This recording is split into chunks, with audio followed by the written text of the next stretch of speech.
Video start करते हैं। इससे पहले जो लोग चैनल पर नए हैं सब्सक्राइब करके बेल बटन जरूर दबा दीजिएगा रेलवे भर्ती की पल पल की अपडेट के लिए।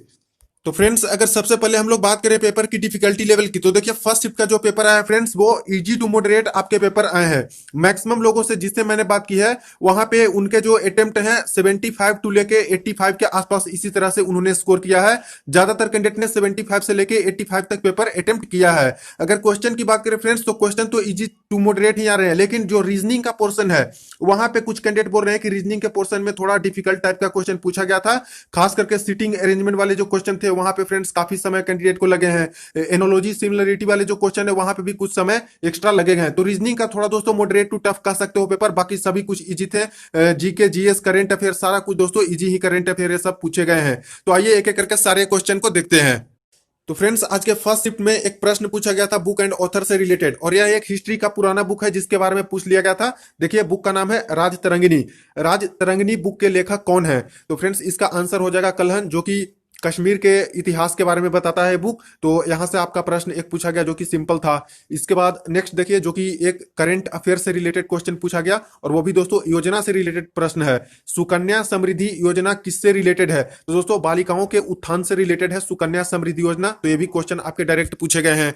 इसके बाद नेक्स्ट देखिए, एक टेम्पल से रिलेटेड भी प्रश्न आए हैं फ्रेंड्स, और टेम्पल का नाम क्या था? सबरीमाला मंदिर। सबरीमाला मंदिर कहां पे स्थित है? तो इसका भी करेक्ट आंसर हो जाएगा केरला। केरला में स्थित है सबरीमाला मंदिर। इसके बाद नेक्स्ट देखिए फ्रेंड्स, पर्यावरण से रिलेटेड प्रश्न आए हैं, और कोई भी एग्जाम हो दोस्तों, कोई भी शिफ्ट में आपको कम से कम 1 से 2 क्वेश्चन इन्वायरमेंट से रिलेटेड देखने को मिलेंगे ही। जो आरआरबी का मिनिस्ट्रियल एंड आइसोलेटेड कैटेगरी का एग्जाम था वहां पे भी मैंने आपको बताया था कि एनटीपीसी वाले छात्र इन्वायरमेंट से रिलेटेड जरूर पढ़ ले, और यहां से भी कम से कम 2 से 3 प्रश्न पूछ लिए गए हैं। देखिए क्वेश्चन पूछा गया है पर्यावरण अधिनियम कब आया?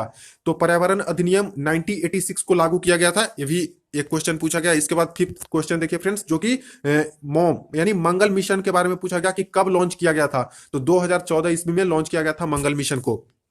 नेक्स्ट देखिए फ्रेंड्स, यहाँ पे क्वेश्चन पूछा गया है साउंड वेव से रिलेटेड है। तो साउंड वेव किसमें नहीं पास होती है? तो आपको पता है फ्रेंड्स कि जो साउंड वेव होता है उसको मीडियम चाहिए होता है पास होने के लिए। जैसे सबसे ज्यादा यहाँ पे सॉलिड में पास होता है, इसके बाद लिक्विड में, उसके बाद गैस में, और सबसे कम यहाँ पे वैक्यूम में पास होता है, यानी निर्वात में ना के बराबर पास होते हैं। तो वही ऑप्शन में दे दिए गए थे, तो आपको करेक्ट लगाने थे। तो वैक्यूम इसका करेक्ट आंसर हो जाएगा, निर्वात करेक्ट आंसर हो जाएगा।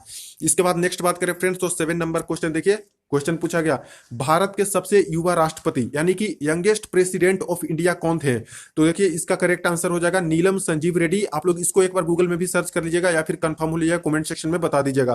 तो एक प्रश्न पूछा गया यंगेस्ट प्रेसिडेंट से। और खास करके अगर हम लोग पॉलिटी की बात करें तो पॉलिटी से दोस्तों मात्र 2 ही क्वेश्चन पूछे गए, और बिल्कुल ही सिंपल से प्रश्न पूछे गए। एक तो आपका ये हो गया। इसके बाद नेक्स्ट देखिए, एक क्वेश्चन ये वाला पूछ लिया गया था जो कि बिल्कुल इजी सा है। लोकसभा में सीटों की अधिकतम संख्या क्या है? तो मैक्सिमम सीट लोकसभा में कितना होगा? तो 552 हो जाएगा इसका करेक्ट आंसर। वहां पे ऑप्शन में 550 भी दिए गए थे, जो कि वो गलत है फ्रेंड्स, 552 ही आपको टिक लगा के आने थे। तो ये एक प्रश्न आपका पूछा गया। इसके बाद बात करें फ्रेंड्स की सीएम से पूछा है प्रश्न या फिर गवर्नर से पूछा है या फिर नहीं, तो ना कोई सीएम से प्रश्न पूछे गए हैं, ना ही कोई स्टेट के गवर्नर से पूछे गए हैं। लेकिन हो सकता है कि आगे आने वाले एग्जाम में सीएम या फिर गवर्नर से पूछा गया। आज के फर्स्ट शिफ्ट में कोई भी सीएम गवर्नर से नहीं आया है प्रश्न। इसके बाद 9 नंबर का क्वेश्चन देखिए फ्रेंड्स, 2020 का पर्यावरण दिवस का थीम क्या है? तो देखिए फ्रेंड्स, 2020 के करंट अफेयर्स से ज्यादा फोकस कर रहे हैं एनटीपीसी में, और थीम पूछ लिया गया इन्वायरमेंट डे का।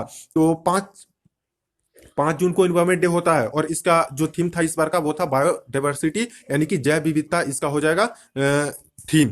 इसके बाद नेक्स्ट देखिए फ्रेंड्स, हिस्ट्री का एक प्रश्न आया है जो कि सिख धर्म से रिलेटेड था, और खालसा पंथ की शुरुआत किसने की थी? तो यहाँ पे गुरु नानक देव भी ऑप्शन में थे, गुरु गोविंद सिंह में थे। तो करेक्ट आंसर तो हो जाएगा इसका गुरु गोविंद सिंह। तो ये करेक्ट आंसर आपको लगाना था, खालसा पंथ से प्रश्न आया था।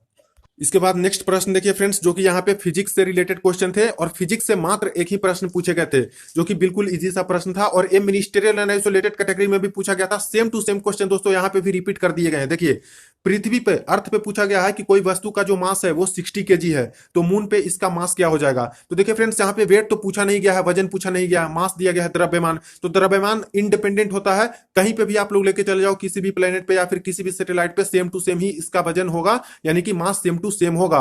तो अगर 60 केजी आपका पृथ्वी पे इसका द्रव्यमान है तो मून पे कितना हो जाएगा, मून पे भी 60 केजी हो जाएगा। वही अगर वेट पूछा जाता फ्रेंड्स तो वेट न्यूटन में दिया रहता, और यहाँ पे मून पे पूछा जाता तो 1/6 हो जाता है वेट, लेकिन यहाँ पे मास था तो मास यहाँ पे 60 का 60 केजी ही रह जाएगा।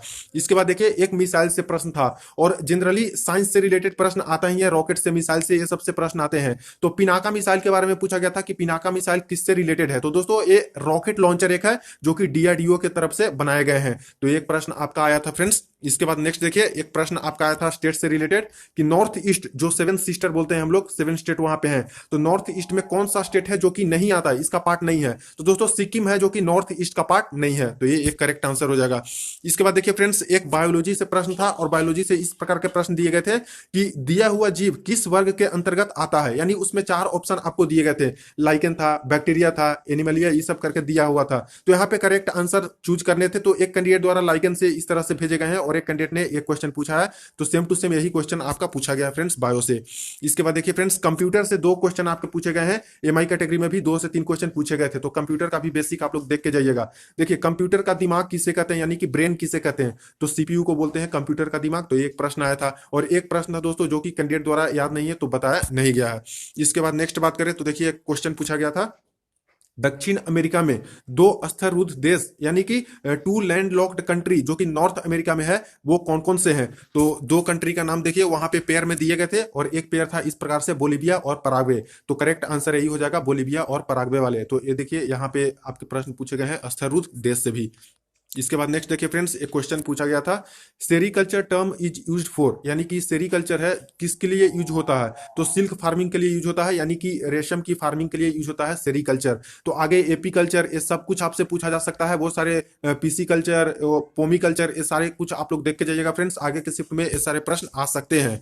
इसके बाद नेक्स्ट देखिए friends counting number of triangle से प्रश्न आए हैं, जो कि आपका रीजनिंग का प्रश्न है। तो नंबर ऑफ ट्रेंगल दिए गए थे, और पूछना था कि कितने नंबर ऑफ ट्रेंगल है, वहां पे फिगर दिए गए थे। तो रीजनिंग का एक प्रश्न ये वाला आया है। इसके बाद देखिए एक करंट अफेयर का प्रश्न पूछा गया बैंक ऑफ बड़ौदा में किस किस बैंक का विलय हुआ है, यानी कौन कौन से बैंक है जो कि मर्ज किए हैं बैंक ऑफ बड़ौदा में। तो करेक्ट आंसर हो जाएगा विजया बैंक और एक देना बैंक, 2 बैंक है जो कि बैंक ऑफ बड़ौदा में विलय किए हैं। तो दोस्तों करंट अफेयर से ज्यादा नहीं, लगभग 4 से 5 क्वेश्चन पूछे गए, और खास करके 2020 का करंट अफेयर आप लोग देख के जाइएगा तो आपका काम यहाँ पे हो जाएगा।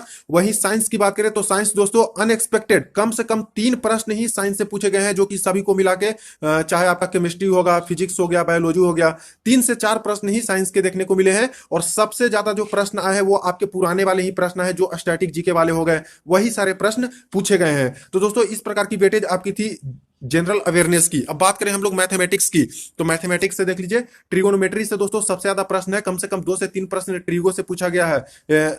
सिंपल इंटरेस्ट और कंपाउंड इंटरेस्ट से दोस्तों आपका 2 क्वेश्चन पूछा गया है, और प्रॉफिट लॉस से मात्र एक ही क्वेश्चन वहां पे पूछा गया था। इसके बाद स्पीड, डिस्टेंस और टाइम, और इसके बाद ट्रेन से रिलेटेड जो प्रश्न होते हैं वहां से भी 1 से 2 क्वेश्चन पूछे गए हैं फ्रेंड्स, और रेशियो प्रोपोर्शन से भी 2 क्वेश्चन यहाँ पे पूछा गया है। नेक्स्ट बात करें हम लोग परसेंटेज की, तो परसेंटेज से भी 1 प्रश्न पूछा गया है, और अलजेब्रा से कम 2 से 3 क्वेश्चन पूछे गए हैं, और सिंपल वाले ही प्रश्न थे। मैथमेटिक्स की बात करें जो 30 क्वेश्चन आ रहे हैं फ्रेंड्स, उसमें से कम 25 क्वेश्चन इजीली आप लोग सोल्व कर दीजिएगा।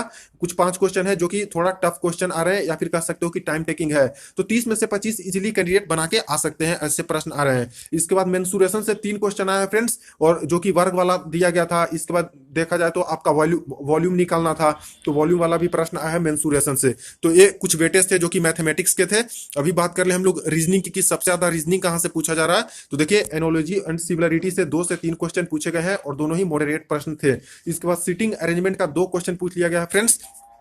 फिगर काउंटिंग से बात करें तो एक ही क्वेश्चन आया है, और वो ट्रेंगल का था। देखिए कैलेंडर से एक भी प्रश्न नहीं आया है, क्लॉक से भी एक भी प्रश्न नहीं आया है। इसके बाद कथन निष्कर्ष से बात करें तो एक प्रश्न पूछा गया है, और रीजनिंग जो 30 क्वेश्चन आ रहे हैं उसमें से दोस्तों कम से कम 20 क्वेश्चन आप लोग सोल्व करके आइएगा, और 10 क्वेश्चन है जो कि थोड़ा हार्ड आज का शिफ्ट में पूछा गया है। तो आज पेपर बहुत अच्छा था, लेकिन रीजनिंग का पेपर थोड़ा हार्ड कर दिया गया था, और मॉडरेट ही कह सकते हो उसको, हार्ड तो नहीं कर सकते क्योंकि टाइम टेकिंग थे। तो अगर गुड अटेम्प्ट की बात कर ले इस वाले पेपर में फर्स्ट शिफ्ट में, तो मैक्सिमम कैंडिडेट के कहने हैं कि 75 टू 85 के आसपास हम लोगों ने सोल्व किया है। तो एक्यूरेसी के साथ देखा जाए फ्रेंड्स, तो कम से कम 80 आप लोगों ने बना के आए हो, या फिर 75 टू 80 आप लोग बना के आए हो करके, तब आपका गुड अटेम्प्ट माना जाएगा। और एक्यूरेसी रहे ठीक ठाक तो ठीक है फ्रेंड्स, नहीं तो वहां पे निगेटिव मार्किंग भी चली जाती है।